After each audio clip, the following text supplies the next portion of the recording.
late, but the free agent running back looking pretty good, coming off a broken foot, which ended his season, clearing these hurdles with ease. Obviously, this was posted after they took a couple back. Yeah. Interesting timing. RC, what's your reaction? You know what I love about this? Nick Chubb doesn't speak. Nick Chubb doesn't talk. Nick Chubb is not one of those people that is about self-promotion, but this seems like motivation to me. This seems like Nick Chubb trying to tell the world, you've seen what I've done on the grass. I'm fully healthy. I can do everything and anything that you need me to do, and somebody's going to make a decision and bring Nick Chubb into their building, and they're going to get a hell of a back. I love the fact that he's saying, you know what, I ain't got to tell you that I'm feeling good. I'm going to show you. Let me tell you where he knows to go. Excuse the absence of education. What?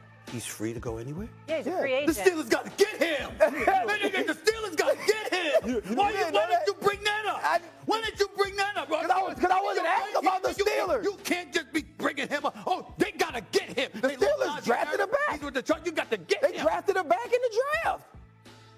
They got Gainwell in the offseason. You know where he needs to go? Where? Nick Chubb needs to go to Chicago. Yeah, that's Nick Chubb go to Chicago. I agree. And I'll tell you what. Now you guys trying to get knuckles there. Hey, I'm telling you, that's where he needs to go. If I'm Ryan Poles, I'm going. I'm watching that video. I'm just like. Hey, what you doing? I believe, you don't up here to Chicago. I believe in what Chicago's doing, but I'm thinking of Windy City. I'm thinking of cold. And even though Pittsburgh gets cold, from Cleveland. He played in Cleveland. I know that. But that's behind that new why the injuries might have been. I mean, you got to be a little warm. Pittsburgh and Cleveland aren't exactly Miami. I know, but it ain't Chicago. Chicago's different level. You remember the shot he took on that knee, though. When have you been in a freezing cold? First of all, I live in Connecticut. Have you been to Chicago in the winter? It's the worst. It's the worst. It's the absolute worst. Anything worse than that is Minnesota. What are you talking about? I've been to Chicago in the winter. We go to all-star games in Chicago. I've been to Pittsburgh covering games. I went to the finals covering Cleveland. You act like I don't travel. Every time I hear about you traveling, you're in warm weather cities. All the time. You talking about that? You work. You man that moved to my city. Where do I work? I work in the freezing bro. cold. Like y'all coming at me. I'm about you here. Like that. What you coming at me like that? You spend more time in L.A. and Miami than here. He's talking. Hey, I'm leaving Miami. He's talking about. Hey, man, I'm only a couple minutes away from it. Listen, Stephen A., I got my bodyguards today, so don't mess with me. I feel you. All right. Hey, what happened to your neck, Stephen A.? You went to the.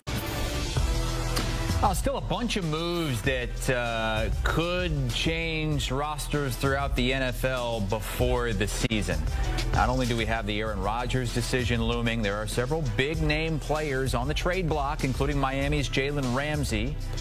And there were trade talks during the draft. According to Dolphins GM Chris Greer, said that we had conversations through the weekend with teams. Whenever it happens, we will make the deal at the appropriate time. Let's get Ryan Wilson in here with 5 trades that could shake up the NFL. And the first one involves Ramsey. What is it? Yeah, hey, Chris, good to see you. I'm sort of surprised some of these didn't unfold during draft weekend. But the Atlanta Falcons crushed the draft, especially on the defensive side of the ball. Went primarily with guys in the front 4 edge rush position.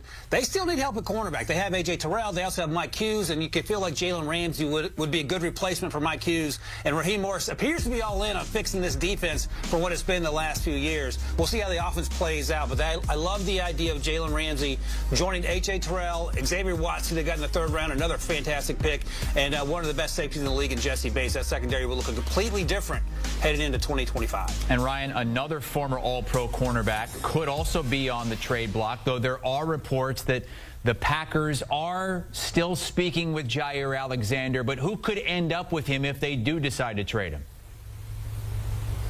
The Steelers didn't get a cornerback until the very last pick in the 7th round, so that could be an option. They have Joey Porter Jr. Yes, they signed Darius Slay on a 1-year deal, but he's now north of 30, and it doesn't feel like a long-term solution there. I thought they might target a cornerback earlier, but they missed out on the 2nd round pick because they traded it for DK Metcalf, and they targeted Will Howard to get that quarterback.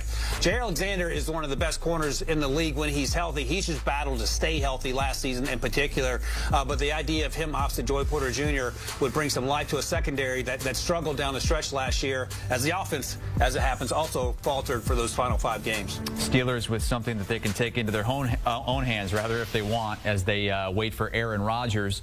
You had the Falcons trading for a cornerback a little bit earlier. How about the Falcons trading a quarterback to a division rival?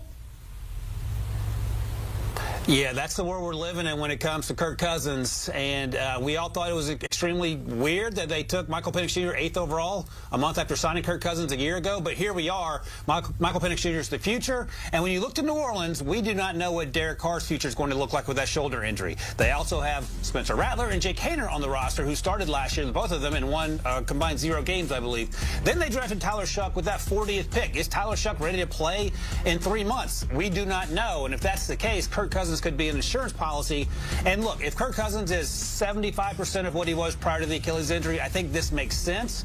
But that's a lot of ifs there to figure out in what would be a 5-man quarterback room similar to what we currently see in Cleveland. I don't know if that's the best thing for an organization, but there are a lot of questions to sort out with the injuries and the guys with the lack of experience in New Orleans. Ryan Wilson giving us 5 trades that could shake up the NFL. Let's go to the Dallas Cowboys. And they surprised a lot of us, maybe every mock drafter out there, including yourself, when they did not take a wide receiver with their first pick or any pick. So who could they go out and trade for, you think? Right. I get taking Tyler Booker 12th overall. You need to fix the offensive line because Matthew Golden was in that conversation. But to your point, Chris, they said we're good the entirety of the draft on wide receivers. So how about they trade for George Pickens? We've seen players in the past who can be immature at times, find their way to Dallas and have some success. And I love the idea of finally getting CD Lamb some help, finally getting Dak Prescott some help, and in the form of George Pickens, who would be certainly well targeted and have a quarterback that perhaps he trusts better than he's trusted the last few quarterbacks in Pittsburgh. And the Steelers have talked about keeping him, but they've also fielded these phone calls. And if you get a 2nd or a 3rd round pick for George Pickens, I think they would be willing to come off of that, and it would certainly help a Dallas Cowboys team that's been searching for a number 2 opposite CeeDee Lamb for what feels like forever. From mock drafts to mock trades, Ryan Wilson has us covered here on CBS Sports HQ. Ryan, thank you so much. We'll have to get you in a mock turtleneck next time you come on. There was one trade he didn't mention, but Tommy, how about Mark Andrews to the Eagles? Oh, okay. Yeah, the funny thing is if you go Mark Andrews and you Google him, it's like drop catch. So we're going to get out of Baltimore for that. Drop 2-point conversion and a fumble late in that loss to the Bills in the divisional round.